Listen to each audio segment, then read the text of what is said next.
Okay. Got the hook in the vise. It's actually holding pretty well for a Regal in the right spot. Are we on? Yeah, we're on. But Oh, okay. You don't have to talk about Regals like that. Well, I tie with a different vise, and so it's going to be a little bit of a struggle, but I'm going to fight my way through it. I hope you make it. We have an amazing hook here, and this is what we're really excited about. Brand new Partridge jig hook. Universal Predator 90 degree, number 6. It's really springy and seems like it's going to be pretty strong. So we're super excited about that. Going to tie up a little golden olive balanced leech. We call it the gob. We do? Yeah. The gob's a different one. Well, the gob basically has the barred in the tail, and this one isn't going to have a barred tail because we're not using barred, but it's... Okay, so we'll call this one the gob too. It's golden olive balanced. Okay. What do you say? It's a gobble. So we're going to pick out a little marabou for the tail.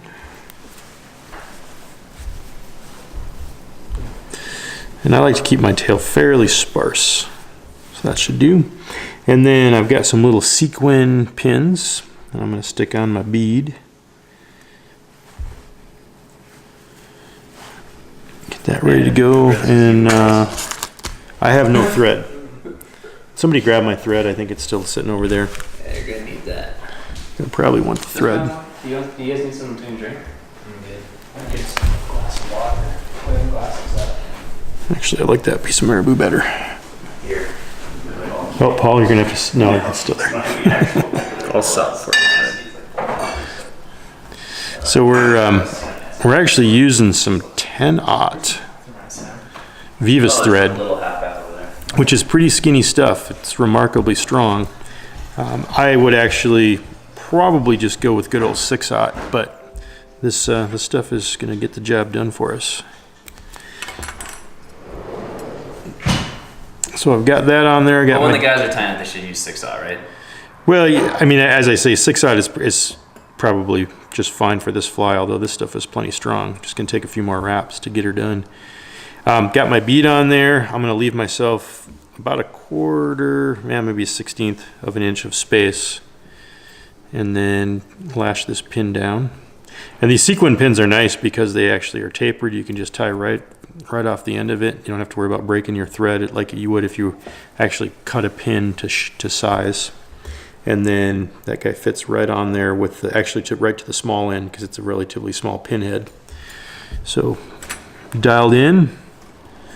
And we're going to get our little marabou tuft here. All right.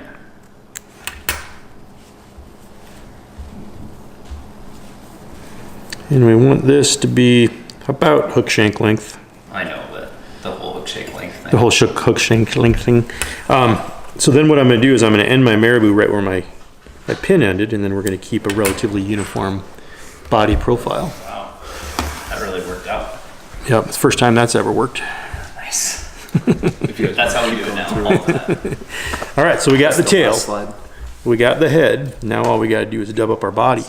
So what we have for our body material is this kind of golden olivey brown. It's actually golden brown. It's got a little mix of red and other cool colors in there. So I'm going to grab out a chunk of this and kind of pick it out, and I want to get a little more than maybe a 2-inch noodle.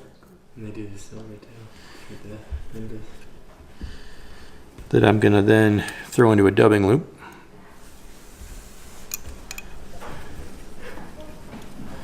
And if you make it too short, you can certainly do another dubbing loop to finish this out.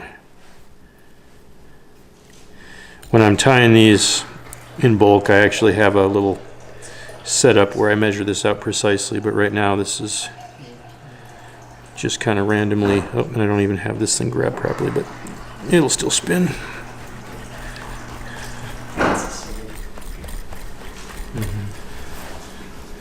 So we're going to spin that out and then go ahead and just palmer this right up the shank. And as I go, I'm just going to kind of sweep the fibers back a little bit. You can certainly pick this out at the end of your fly tying procedure.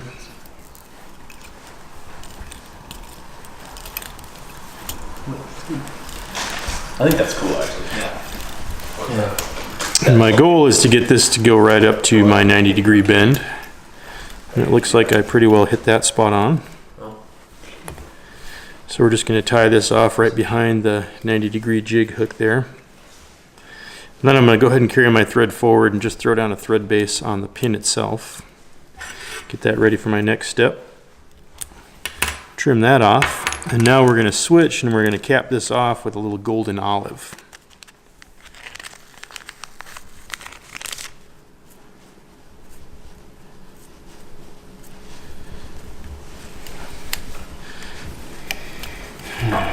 So just make another dubbing loop.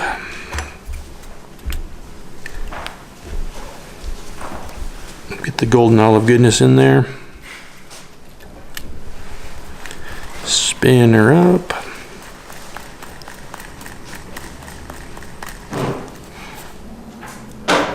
I might have grabbed a little more than I needed, but what I really want to do is I want to get this to fill in. I'm going to get one wrap behind the 90-degree. Get a couple wraps in front, maybe throw one more in there just to get a little more material, because what I want this olive or this golden to do is kind of bleed back over my olive.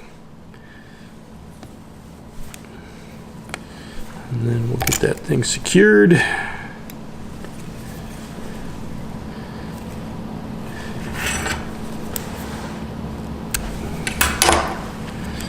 And then I always like to whip it good. The Devo song going in the background. I'll put that in. Yeah. Yeah. Put it right in. But you should have been wearing the red hat. Yeah, exactly. And then we have our leech complete. Just a little picking and grooving. Get that thing looking like you want, and boom.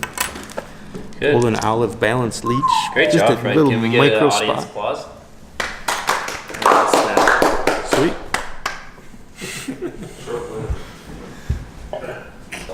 We're coming out. Thinking about coming out with a new color of the skirp, and you can't see it because it's not focusing. 1 sec. There. Skirp.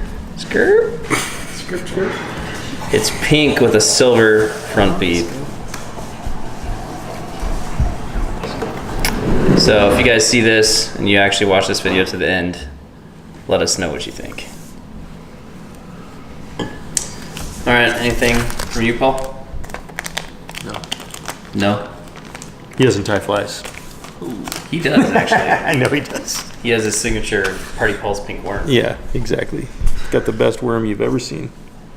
I can't believe I said that. And cut! Wow. Wow. Feeling good.